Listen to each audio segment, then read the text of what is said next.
Hola, bienvenido, bienvenida. Soy Javier H. Castañeda. ¿Cómo estás? Pues mira, esta es la lectura número 3 que hago del libro de meditaciones de Marco Aurelio. Ya hemos leído la primera parte y la segunda. Que bueno, la primera parte, el libro 1, hablaba acerca de los agradecimientos que tenía Marco Aurelio acerca de quien le había educado, sus mentores, su familia, etcétera. El libro segundo es un poquito más como autorregúlate, eh, vuelve a ti, sin ver a los demás, aprecia la naturaleza, etcétera. Y el libro 3, que curiosamente fue escrito en el mismo lugar, en Carnuntum, que es en la frontera de lo que ahora se conoce, pues, como conocemos como Germania Magna, o parte de Alemania. Digamos que estaba en una campaña militar. Entonces, eso tiene una particular relevancia, pues porque estaba en guerra. Entonces, imagínatelo a Marco Aurelio escribiendo en una casa de campaña, protegido porque peligraba, y aún así, a la luz de las velas, meditando acerca de la vida, de la muerte, de apreciar lo que tenemos, apreciar la belleza, etc. Bueno, este libro 3 es uno de los más literarios de toda la obra. Eh, También es bien cortito, nos llevaremos quizás menos tiempo en este libro número 3, en la lectura, pero trata principalmente acerca de 5 cosas. 5 cosas. Eh, Básicamente habla sobre no esperar, que el tiempo pasa continuamente y pues no esperes a quien debe ser, no veas siempre hacia el futuro de que en un momento llegará el momento ideal nunca llega, no esperes, no desperdicies el tiempo en pensar en quién debería ser.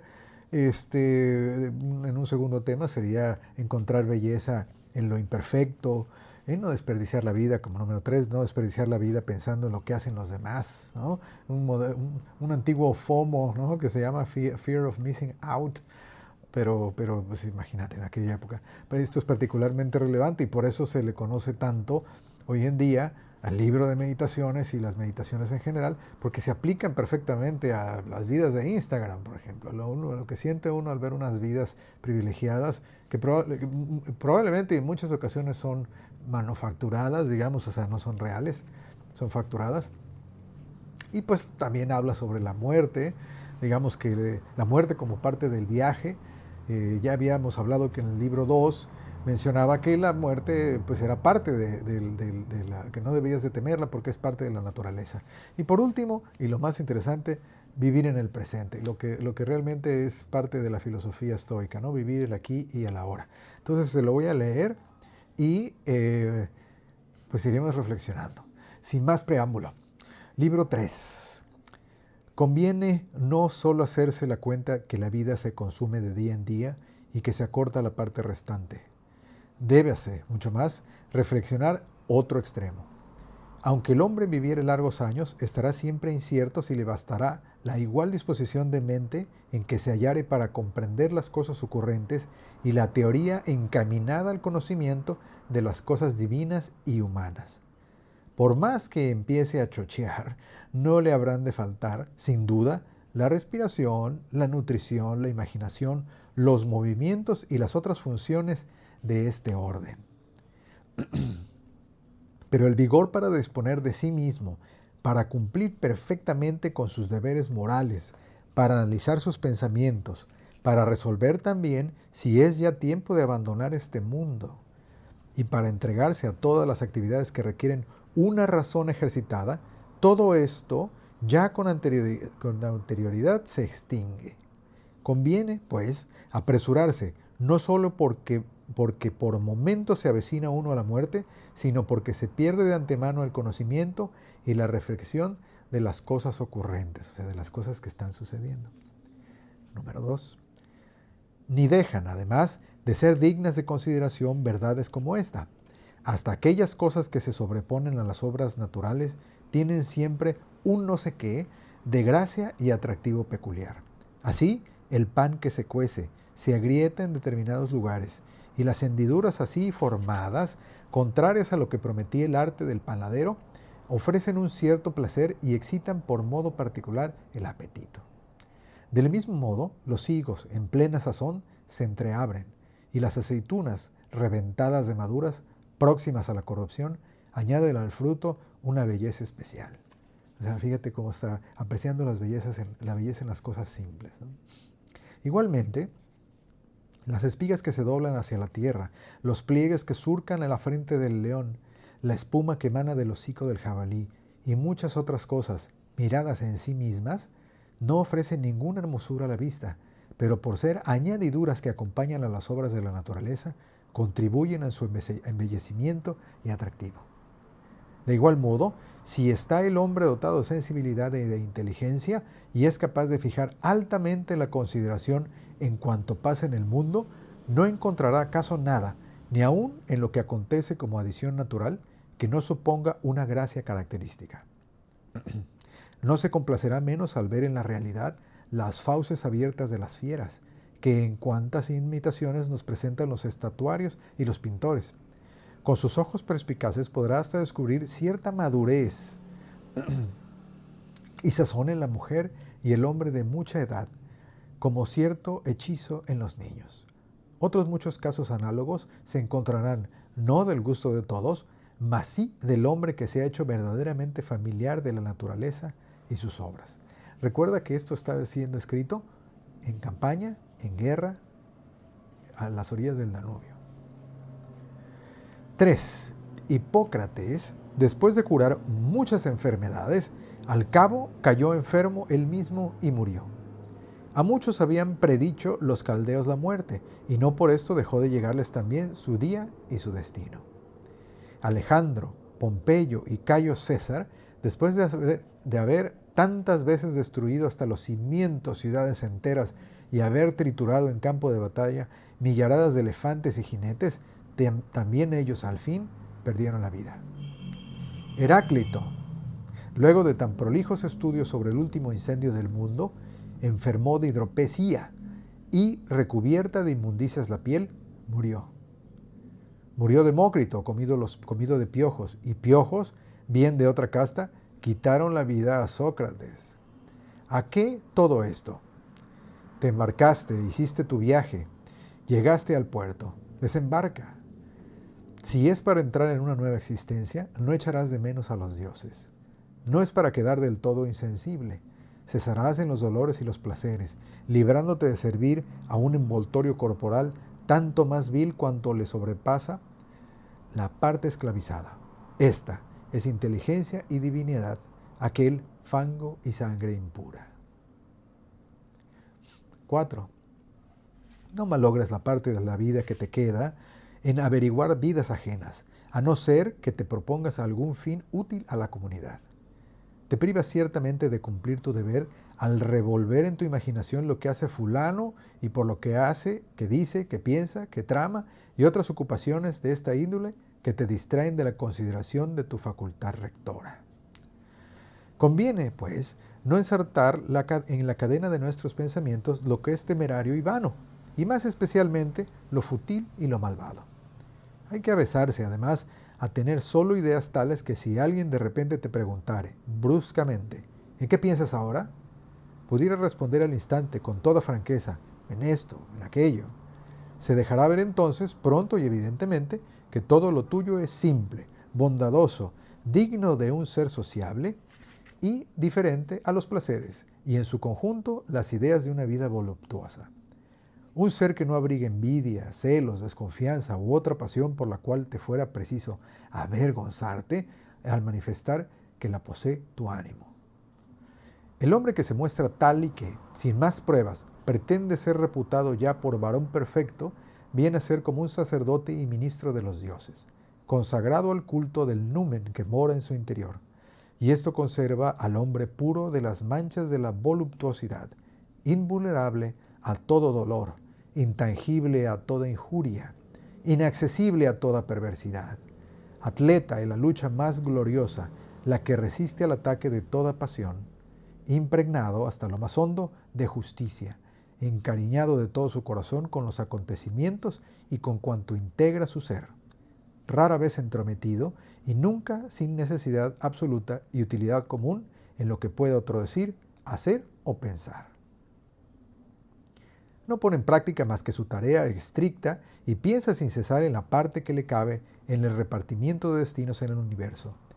Y así cumple, en lo uno, con su deber y se persuade, en lo otro, que son buenas las disposiciones, pues el destino otorgado a cada uno está involucrado en el conjunto de las cosas, al mismo tiempo que las involucra él mismo. Tiene él también presente que todos los seres razonables participan de un común parentesco, que es conforme a la naturaleza humana el preocuparse por todos los hombres, pero de modo que no se acoja uno al aplauso del vulgo, sino únicamente al de aquellos que viven de acuerdo con las leyes de la naturaleza. Respecto de los que viven diversamente, no deja de traer el pensamiento cómo se portan en casa y fuera de ella, de noche y de día, y con quiénes se mezclan. No para mientes, pues, en la aprobación que pueda venir de tales individuos que ni de sí mismos están satisfechos. Al hacer algo, número 5, al hacer algo que no sea de mal grado, ni sin respeto al bien común, ni sin previo examen, ni braceando en sentido opuesto. Permíteme tantito. Ni braceando en sentido opuesto. No adorna la extrema finura tu pensamiento. Habla poco, abraza pocos negocios. Además que el Dios que mora en ti sea guía de un varón grave, respetable, consagrado al Estado, que sea un romano y un príncipe, capaz de perfeccionarse a sí mismo como sería el hombre que aguardara la señal de retirada de la vida, expedito para obedecer sin necesidad de juramento o de testigo alguno. A más de esto, mantiene un semblante placentero, desembarazado de todo ministerio externo y de toda tranquilidad procurada por los otros. Conviene, pues, mantenerse recto sobre sí sin necesidad de ser enderezado. 6.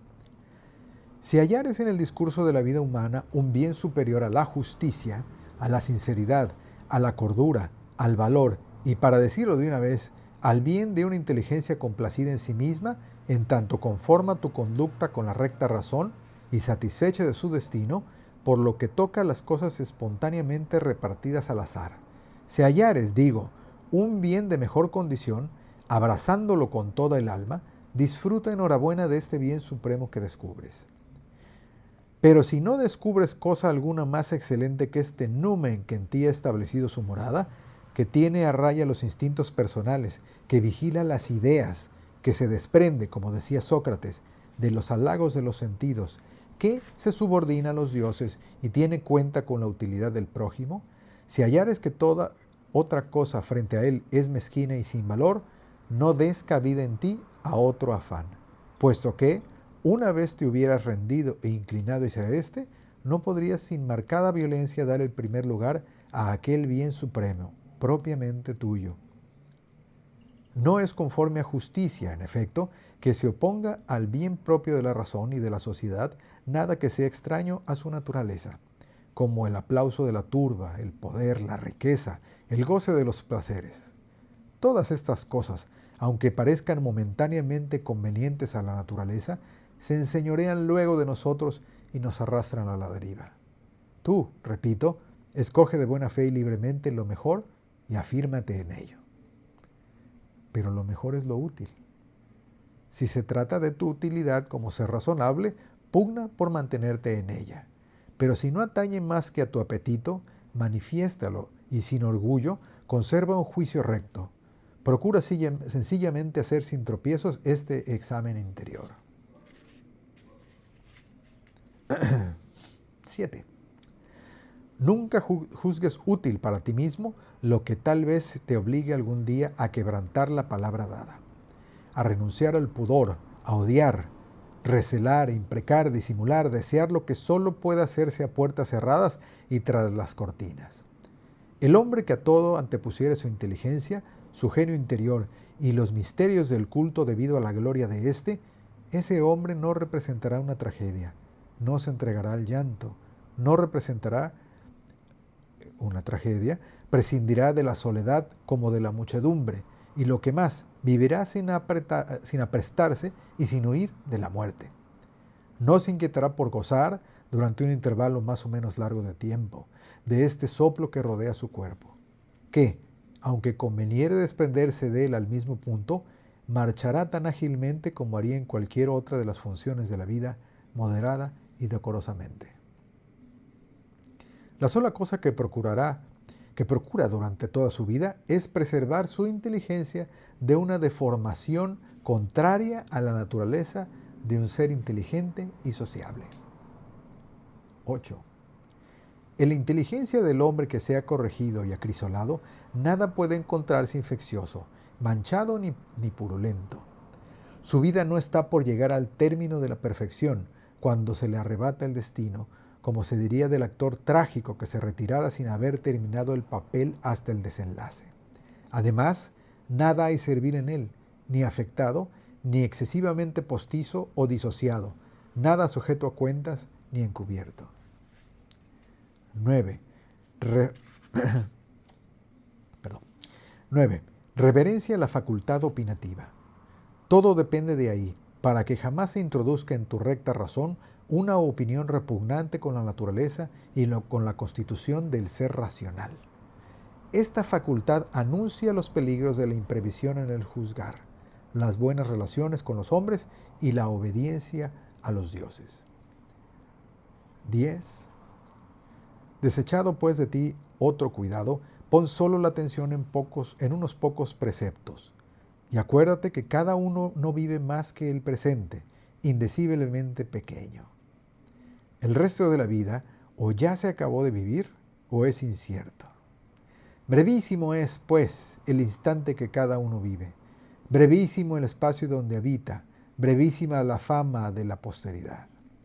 Y aún esta no existe más que por una sucesión de pigmeos que morirán muy en breve, que no se conocen a sí mismos y todavía menos al hombre que murió tanto antes. A los avisos, número 11. A los avisos susodichos agréguese aún otro. Fijar y describir siempre el objeto cuya imagen se presenta al espíritu, de suerte que se le vea lúcidamente tal como es por naturaleza, desnudo, uno bajo diversos aspectos, y decirse a sí mismo su nombre y los nombres de los elementos que lo forman y en los cuales se desintegrará. Nada, en efecto, contribuye a la grandeza del ánimo como poder comprobar con orden y exactitud cada uno de los objetos que se presentan en la vida, y verlos siempre en tal conformidad que se conozca al mismo tiempo a qué clase de universo aporta cada uno utilidad, y qué valor tiene en relación con la colectividad y cuál respecto al hombre, siendo este ciudadano de la más excelsa de las ciudades, Roma, junto a la cual esas otras ciudades de acá son como simples casas. ¿Qué es y de qué principio se compone? ¿Y cuánto tiempo debe naturalmente durar este objeto que ahora me configura la imaginación? ¿Y qué virtud necesito para hacerme con él? Sea la mansedumbre, el valor, la sinceridad, la buena fe, la sencillez, la suficiencia u otras. Por lo mismo, conviene decir en cada acontecimiento particular: esto procede de la mano de Dios, aquello del enlace y tupida trama de los hechos, y del encuentro producido por tal coincidencia o por el acaso de la fortuna. Es otro, proviene de un ser de mi mismo linaje, pariente y compañero mío, que ignora lo que le corresponde según los derechos de la naturaleza. Yo, en cambio, no lo ignoro. Por esto le trataré según la ley natural de la colaboración común, con benevolencia y justicia, si bien al mismo tiempo no perderé de vista en estas cosas indiferentes de la vida el grado correspondiente de su valor. 12.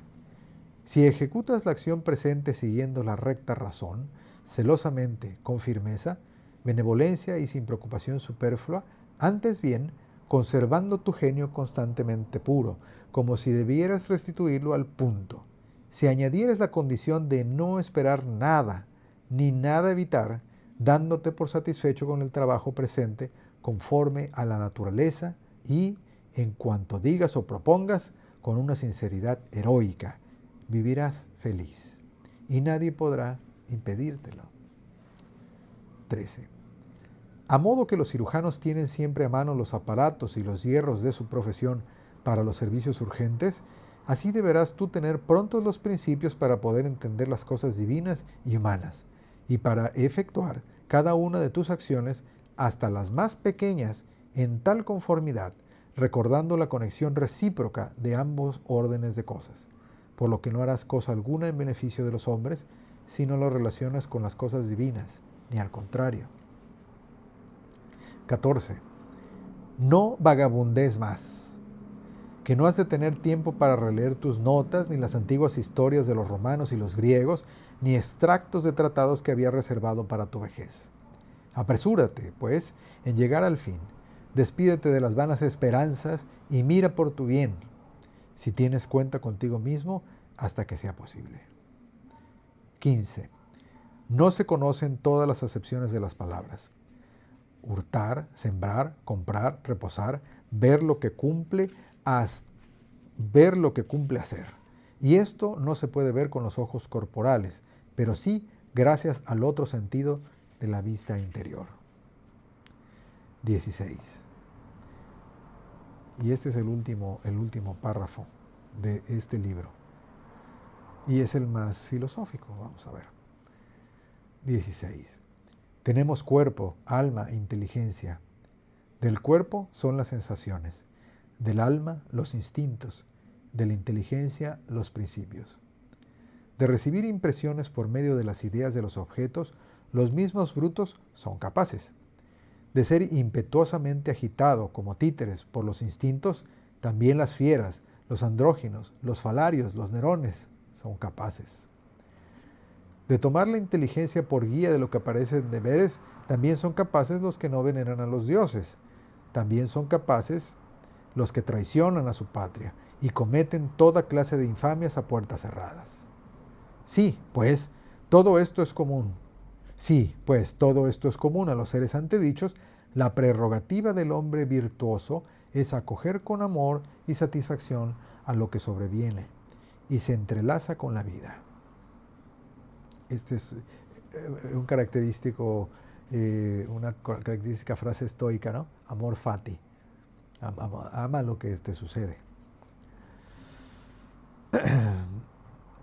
Bien. Si pues todo esto es común a los seres entredichos, la prerrogativa del hombre virtuoso es acoger con amor y satisfacción lo que sobreviene y se entrelaza con la vida, y no envolver y turbar con un tropel de ideas al genio que ha tomado asiento en tu corazón, sino vigilarlo para que se conserve satisfecho, que obedezca como conviene a Dios, sin decir una palabra opuesta a la verdad, ni hacer nada contrario a los derechos de la justicia.